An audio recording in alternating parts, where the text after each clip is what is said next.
آپ دیکھ رہے ہیں سٹی انڈیا نیوز چینل حق کی آواز۔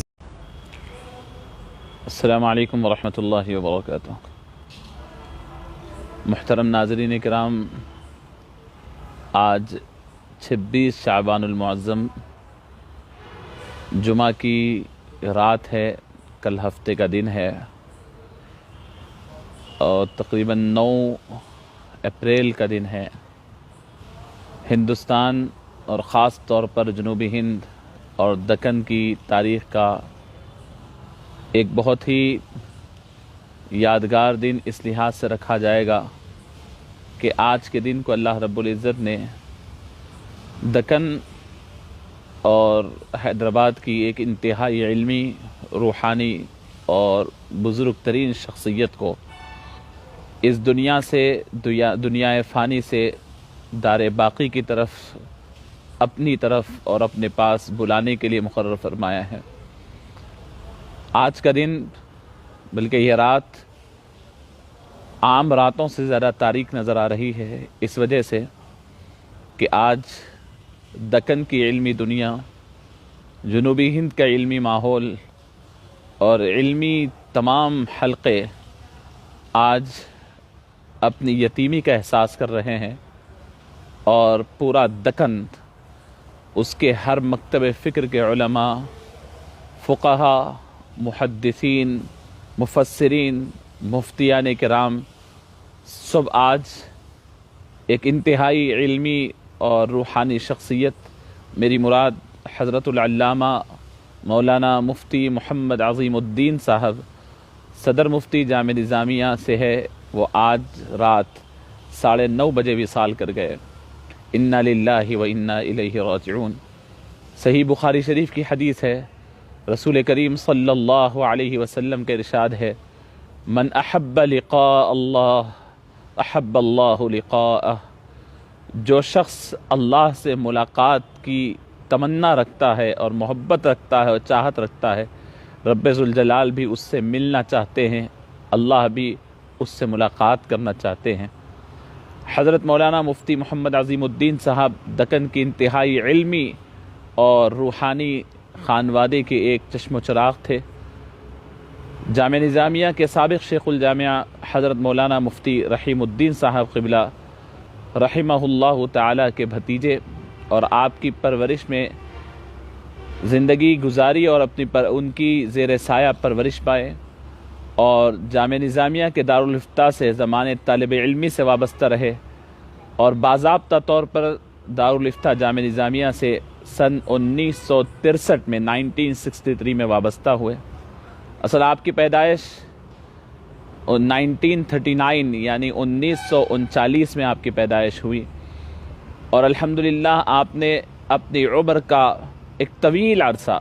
بلکہ اگر یہ کہوں کہ اپنے زمانے طالب علمی سے لے کر اس دنیا سے کوچ کرنے تک کا ایک ایک لمحے کو اس امت کی امانت سمجھا، اور آخری لمحے تک امت کو یہ امانت سونپی، اور اللہ رب العزت کو یہ برگزیدہ شخصیت اتنی محبوب اور اتنی پسندیدہ تھی کہ اللہ نے آپ کی زندگی کے ایک ایک لمحے کو امت کے لیے استعمال فرمایا۔ امت بحسن خوبی، بغیر کسی اختلاف کے، ہر مکتب فکر کا عالم دین آپ کو اپنا سرپرست، اپنا بڑا اور اپنا رہبر اور اپنا رہنما اور اپنی علم اور اپنی تفقہ اور اپنے معلومات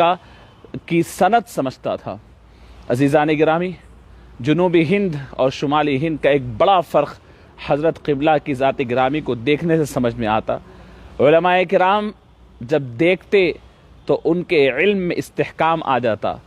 بزرگان دین، اللہ والے، اولیاء اللہ جب ان کی نگاہوں میں دیکھتے تو انہیں خدا یاد آ جاتا۔ طلباء اور عوام الناس تو کیا، علماء، بڑے بڑے مشائخین، بڑے بڑے بزرگوں کے لیے ان کی اپنی علمیت، ان کی اپنی روحانیت کے لیے حضرت سند سمجھے جاتے تھے۔ عزیزان گرامی، آج حیدرآباد دکن یہ محسوس کر رہا ہے کہ ہم یتیم ہو گئے ہیں۔ علماء کرام، عوام الناس، ہر ایک سے اپنا یکساں رویہ اور یکساں تعلق رکھنے والی شخصیت، کم و بیش 60 سال سے زائد، 6 دہائیوں سے زائد علم کی، دین کی، حضور کی نوکری اور خدمت کرنے والی شخصیت، جنہوں نے ایک طویل عرصہ دائرۃ المعارف العثمانیہ کے شعبہ تحقیق کے اندر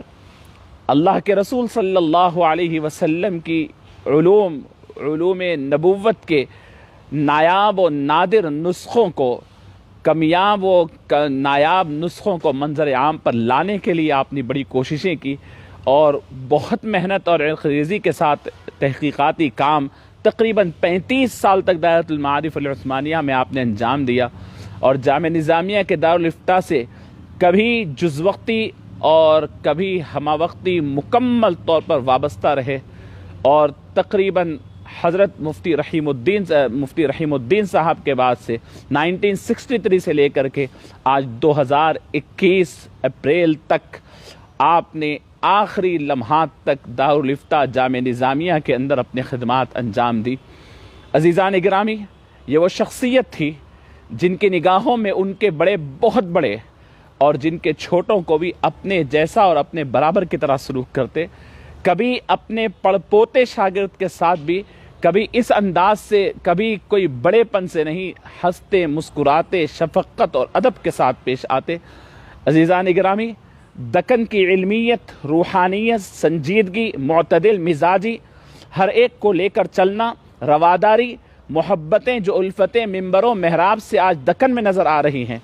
جو دکن مختلف جگہ کے فرقے واریت سے جو بچا ہوا ہے، وہ آپ کا رعب تھا، آپ کا جلال تھا، اور سب سے بڑی خصوصیت جو علماء کے لیے چاہیے، وَلَا يَخَافُونَ لَوْمَةَ لَائِمٍ، اللہ کے اس کے رسول کے حکم کو بتانے میں اور اس کو لوگوں کے سامنے لانے میں کسی دنیا کی کسی چیز کا خوف نہیں کھاتے، لمحے بھر کے لیے کوئی خوف اور کسی دباؤ کا شکار ہوئے بغیر آپ برملا حق کا اظہار کرتے، چاہے محفل کتنی ہی بڑی ہو، چاہے سامنے صاحب اقتدار کتنی ہی بڑی شخصیت ہو، اور اس کے ذریعے اپنے قلم اور اپنے فتوے کے ذریعے چاہے کسی بڑے سے بڑے لوگوں کے مفادات کو نقصان ہوتا ہو، لیکن آپ کا قلم رسول اللہ صلی اللہ علیہ وسلم کی شریعت کی نمائندگی کرنے کے لیے،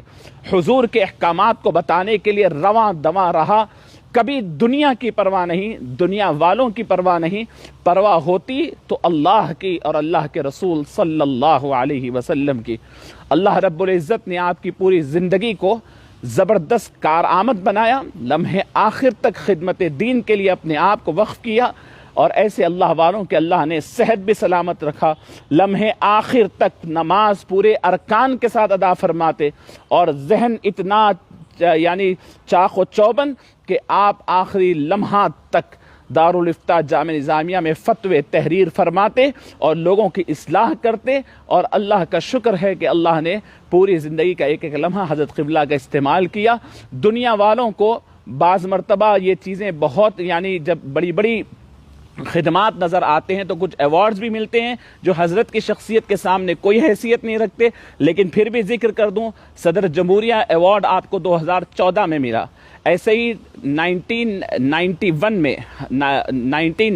میں آپ کو صدر جمہوریہ ایوارڈ ملا، 2014 میں بھی ملا، پھر اس کے بعد آپ کو تلنگانہ حکومت کی جانب سے آج سے 2-3 سال پہلے بھی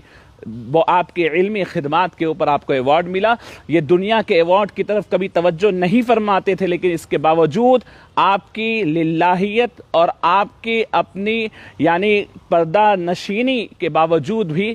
آپ کے ان خدمات کو دنیا میں سراہا گیا، اور اس کا حقیقی قدردان تو رب العالمین ہے۔ عزیزان گرامی، آج حضرت مفتی صاحب قبلہ ہم سے پردہ فرما گئے ہیں، اور یہ دور قحط الرجال کا دور ہے، بڑی تیزی سے ہمارے سروں سے ایسی برگزیدہ اور اہم ترین شخصیات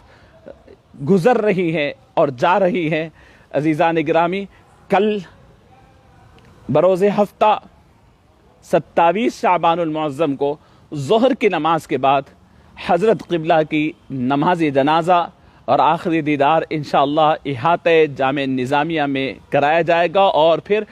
نماز جنازہ ہوگی، اور عیدی بازار میں حضرت قطب دکن شجاع الدین رحمۃ اللہ علیہ کی بارگاہ کے پہلو میں جو قبرستان ہے، وہاں پر آپ کا آخری مکان ہوگا۔ اللہ رب العزت ہمیں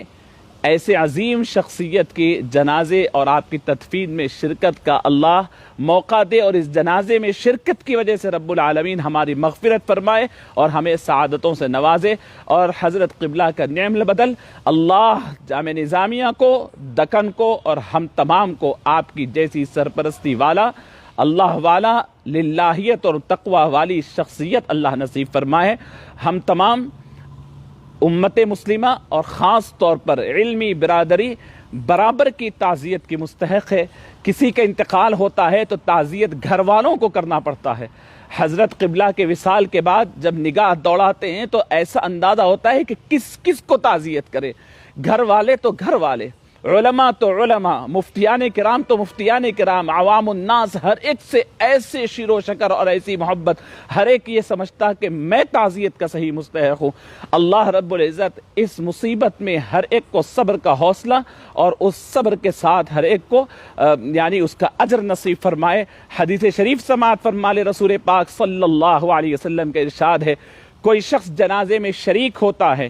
نماز پڑھتا ہے اور اس کی تدفین تک رہتا ہے، اگر کوئی صرف نماز پڑھ کے لوٹ جاتا ہے تو اللہ رب العزت اسے 1 قیرات ثواب عطا فرمائے گا، اور اگر تدفین تک رہتا ہے تو اسے 2 قیرات۔ فرمایا قیرات کیا ہے؟ فرمایا 1 قیرات 1 احد کے پہاڑ کے اوپر اجر عطا فرمائے گا۔ یہ عام جنازوں میں شریک ہونے کی بات ہے، اور یہ وہ جنازہ ہے، میں سمجھتا ہوں کہ ہماری پوری زندگیاں ایک طرف اور حضرت قبلہ کا جنازہ اور ان کی جنازے میں شرکت ہماری نیکیوں میں سب سے عظیم نیکی اللہ شمار کر سکتا ہے۔ رب العالمین ہم تمام کو حضرت قبلہ کے فیوض سے، آپ کی دعاؤں سے مالا مال فرمائے۔ آپ کی دعائیں اور آپ کا سایہ اور روحانی فیوض امت مسلمہ پر تادیر قائم رکھے۔ جزاک اللہ خیر۔ السلام علیکم ورحمۃ اللہ وبرکاتہ۔